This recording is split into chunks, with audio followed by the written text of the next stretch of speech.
महावीर बनते हैं। जो खुद को जीत लेते हैं वही महावीर बनते हैं। वास्तव में दुनिया की जीत अधूरी है जब तक अपने आप को नहीं जीता जाए।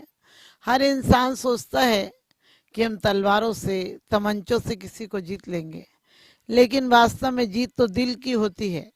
किसी को जीतना है तो उसे प्रेम से जीतो, किसी को जीतना है तो आनंद से जीतो। लेकिन इंसान आज आनंद और प्रेम भूल गया है। वो सिर्फ दुश्मनी का रास्ता अपनाता है। वो सोचता है किसी को मार देंगे तो हमें जीत प्राप्त हो जाएगी। वास्तव में मारने के बाद जीत अधूरी है, क्योंकि जो मारता है वो व्यक्ति भी जीवन भर अशांत रहता है उस दुश्मनी के पीछे। दुश्मनी से आज तक कब किसने शांति पाई है? दुश्मनी से आज तक किसी ने शांति नहीं पाई, अशांति पाई है, क्योंकि दुश्मनी करने के पहले आदमी अशांत रहता है। जब बदला लेना हो तब अशांत रहता है, और जब बदला ले लिया जाए तो अपराध बोध कहें या सरकार प्रशासन का डर कहें तब भी अशांत रहता है। तो हमें जीवन में कैसा जीवन जीना है हम सुख दे सके। हम आज सुख का मांग करते हैं, और आज दुनिया में दुख लोगों को दूसरों से है। मैं कहती हूँ जो सुख नहीं दे सके वो दुख कैसे दे देंगे। जो मकान नहीं था तब उसने आशा ने सुख दिया, तब बनने के बाद उसने सुख कभी नहीं दिया, लेकिन आज वो गिर जाए तो दुख देता है। जिस बेटे ने रहते हुए कभी आपको सुख का एहसास नहीं दिया, जिस मकान ने आपको सुख का एहसास नहीं दिया, जिस पत्नी ने सुख का एहसास नहीं दिया, लेकिन वो मर जाए तो तुम्हें दुख जरूर देती है। जिस जेवर ने, जिस दौलत को तुम कमाते हो और सोचते सुख मिलेगा, उसने पहले ही स्टोप देश में आचार्य कहते हैं कि उसने पहले कितनी आकुलता, कमाने की आकुलता दी है, रखने की आकुलता दी है, और वियोग ना हो जाए इसकी आकुलता दी है, और वियोग हो जाए तो बहुत आकुलता दी है। सुख नहीं दिया था, लेकिन दुख बहुत दे देती है, क्योंकि जितनी भी पर सामग्रियां, जितने भी पर द्रव्य हैं वो आकुलता देते हैं, और स्वद्रव्य है वही शांति देता है। लेकिन हम शांति का रास्ता भूल गए। किसी संत को देखकर तुम्हें लगता है ये अकेले हैं, ये अकेले नहीं है, वो अपने आप में परिपूर्ण है। तुमने उससे जाकर अकेला कर दिया, तुमने उसे दुख दिया। बुद्ध के जीवन में कोई गाली नहीं दे सकता है। बुद्ध हुए, राम हुए, महावीर हुए, जीसस हुए, इन्हें कोई सूली पर चढ़ा सकता है, लेकिन वास्तव में इन्हें दुख नहीं दे सकता है। इन्हें मारा जा सकता है, लेकिन अंदर में इतनी करुणा है, इतनी क्षमा है कि उन्हें कोई मार ही नहीं सकता है। और इसीलिए जुदास जैसा, जिसने 30 रुपए में जीसस को बेच दिया, वो उस पर क्रोधित नहीं होते हैं। जो लोग उन्हें सूली देने जा रहे हैं उस पर भी वो क्रोधित नहीं होते हैं। पार्श्वनाथ भगवान, जिन पर पत्थर बरसाए गए, लेकिन उनकी तरफ से कोई प्रतिकार नहीं किया गया, क्योंकि दुष्ट व्यक्ति जो करेगा वो उसका कर्म है, जो करेगा वो उसकी जिम्मेदारी है, जो वो कर रहा है वो उसका काम है। हम दुखी नहीं हो ये हमारा फर्ज है। हम जीवन में आज इसीलिए इतनी अशांति है कि हर आदमी कहता है उसने मेरे साथ गलत कर दिया, उसने मेरे साथ ऐसा कर दिया, उसने मेरे साथ कर दिया, क्योंकि तुमने दूसरों से सुख की आशाएं बांध रखी थी, और वो सुख की आशाएं पूरी नहीं होती हैं तो दुख मिलता है। आशाएं छोड़ दो, ना सुख की ना दुख की, फिर जो मिलेगा वो सुख ही होगा। क्योंकि बुद्ध पर कोई थूक देता है और वो कहते काम हो गया, पहुंच कर चले जाते हैं। आप सोचिए इतनी शांति, क्योंकि वो कहते हैं कि जो उसका कर्म था वो उसने किया। जो वो जी गाली दे सकता था, लेकिन मैं लूंगा या नहीं लूंगा ये मेरा काम है, मुझे नहीं चाहिए तो मैं नहीं लूंगा। लेकिन आप तो ऐसे हैं, देने के पहले ले लेते हैं। कोई गाली दे भी नहीं पाता, उसके पहले आप ले लेते हैं। कोई आपको तिरछी नजर से देख भी नहीं पाता है, उसके पहले आप दुश्मनी ले लेते हैं। आप लेने में बहुत निपुण हो, लेकिन कौन सा लेना, क्या लेना? अच्छे गुण लेना, सद्गुण लेना, लेकिन आप सद्गुण नहीं ले पाते, दुर्गुण तो दूर से ले लेते हो। आपने देखा इतने लोग, आज जितना ऐड चलता है, जितना प्रचार चलता है, सुबह से शाम तक देखिए सारे दुर्गुणों का प्रचार चलता है। आदमी काम करना भूल गया है, मशीनीकरण का इतना प्रचार हो गया कि आप कपड़े डालिए तुरंत धुले हुए निकलते हैं। आप घर में ऐसा होता नहीं है। आप मसाला डालिए तुरंत मिक्सी में पिसा हुआ निकलता है।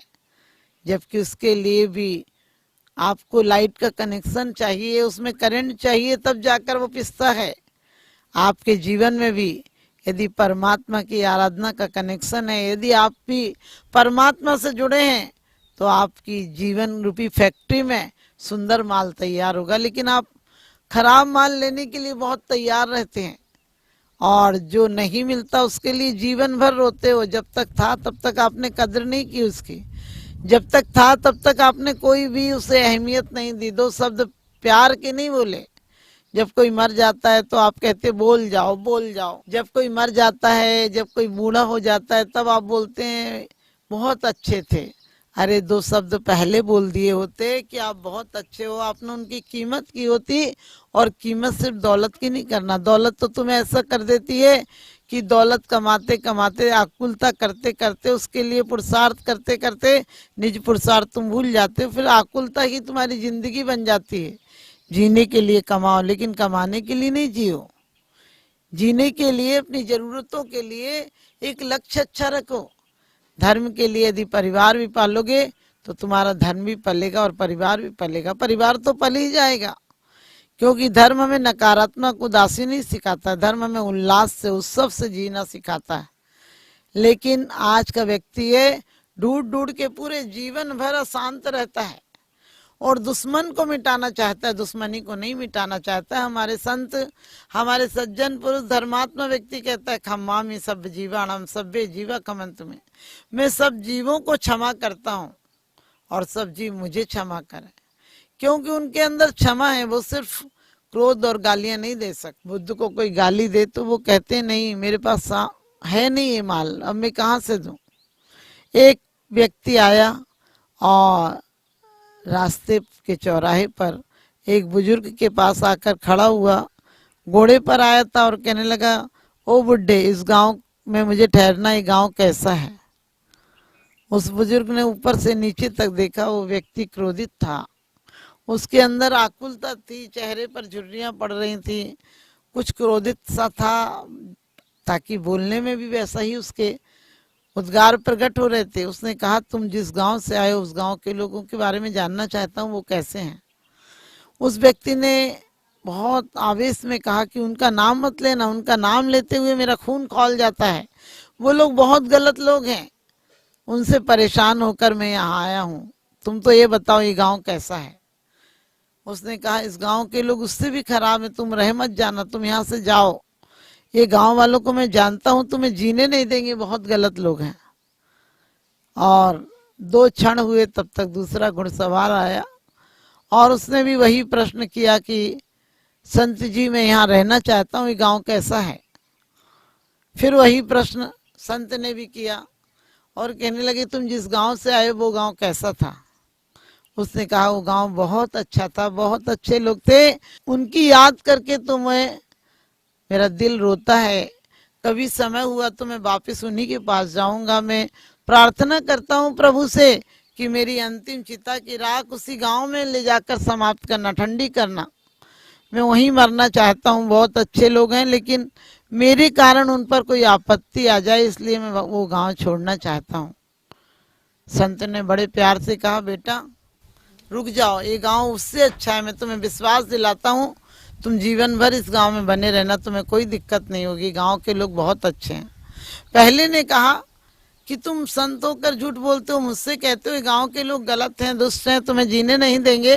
तुमने इससे कहा कि तुम रुको, बहुत अच्छे हैं गांव के लोग।